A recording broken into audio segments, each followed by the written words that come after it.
Another place that I think that you can have a lot of confidence in Kubiak in this upcoming year, to where we've got elements of this offense we're not sure about. We're wondering if they're going to come together. Can the running game be this good, get to the regular season? Can that work as well to this? There are some parts within this offense that are going to work coming to the regular season that inherently work because of the dedication to running the football. And they are so beneficial to not only the offense as a whole and keeping the chains moving, but keeping the quarterbacks in a state of in rhythm, on time, and giving them easier throws. I talked in the telecast that I've heard oftentimes a lot of NFL coaches talk about what makes a good offensive coordinator and what are the individual things you look at that allow for that. A modernized approach, cutting edge approach, right? Detail-driven nature of things, all that stuff. But there's another part of this of when it comes to your quarterback and your OC, how many easy throws can you give your quarterback over the course of the game? If I got to have you throw 25, 30, 33 times, how many of those throws can I make to where you're hitting that back foot and you're able to find a guy and disperse that ball out there easy and freely without it being a tight window, without you being under duress, that you just get to get the ball out smooth and fast? Can I create those moments? Hard to do as an OC.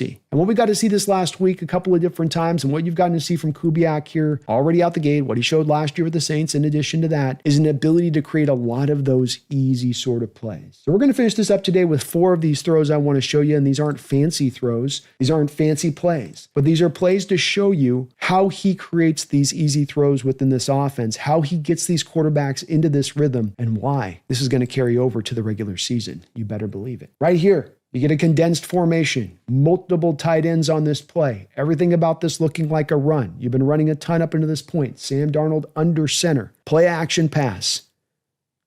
Play action one way, wide open, over to Oots to the other side on the rollout, going back across his body there.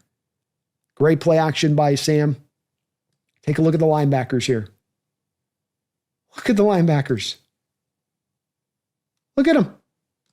Folks, this is a pass play. And all of them just burrow down into the line of scrimmage.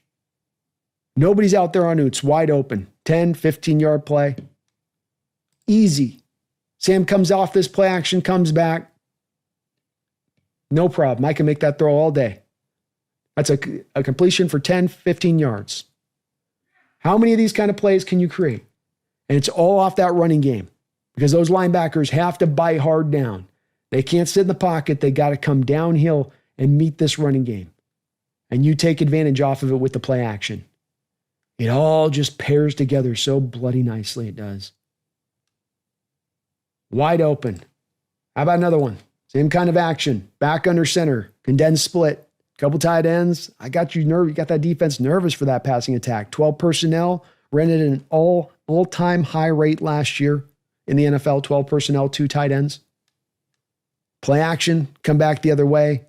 Wide open. 8, 9-yard play there. Watch the linebackers again.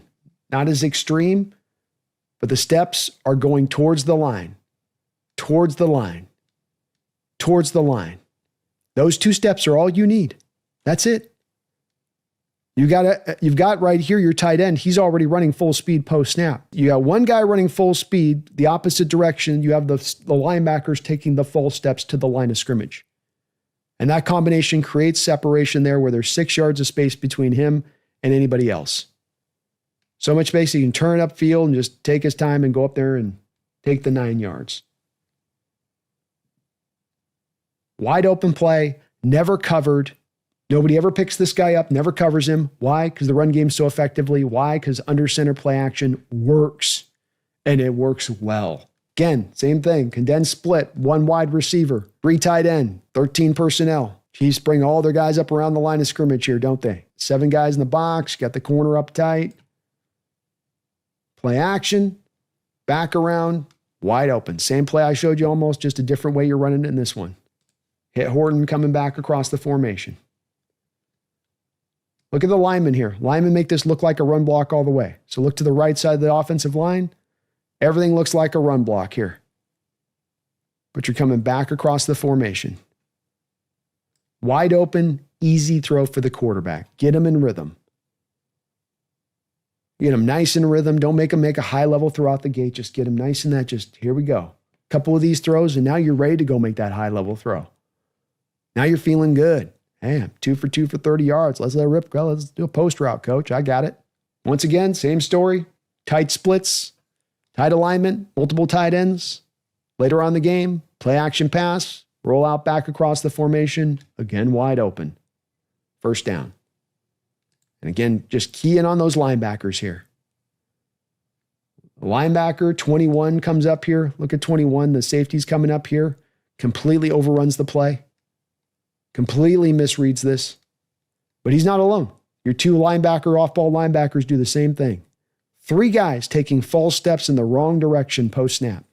What makes a successful play? I got 3 guys taking a false step post-snap. I'm kind of on the pathway to getting there. It's a good chance I'm going to arrive at my destination. Wide open, make the catch, go get the first down. This is what good offensive coordinators do. Are you going to be able to give them 20 easy throws throughout the course of the game? No. But if I run the ball effectively, if I play dominant defense, if I am a good special teams team, if I can take a good amount of my passing attempts from my quarterback and make those easy throws and make those throws that are likely to be completions and successful plays at that, I reduce down what I'm going to be asking of my quarterback that they've got to do. A lot of times people get so caught up in the component of the quarterback driving everything on NFL teams and rosters because there are those good ones who can kind of do that there are those supermen that are out there, but it doesn't have to be the only way you go. And that there is a formula here to make a great team, not a good team. You can make a great team on the back of putting this mixture together. It's the mixture a Philadelphia Eagles team utilizes in a lot of ways. It's the mixture your Seattle Seahawks team utilized to go to back-to-back Super Bowls. Yeah, Russell Wilson had a time in this sport where he played like a top 3 quarterback in the sport, like a Superman kind of quarterback in the sport for a couple of year period. But that was more 16, 17, 18. That wasn't 2012, 13, 14, where he was a good quarterback. And part of that with Russell and getting him to perform where you did was lowering down the number of times that you had to put him on the spotlight to go out there and be that superhero when he wasn't ready to go and be it. And you're putting the same kind of conditions in place this year right now for what you're going to give Darnold to set him up for success. And it's just part of the reason I believe Sam Darnold is going to find success in this offense and good success at that.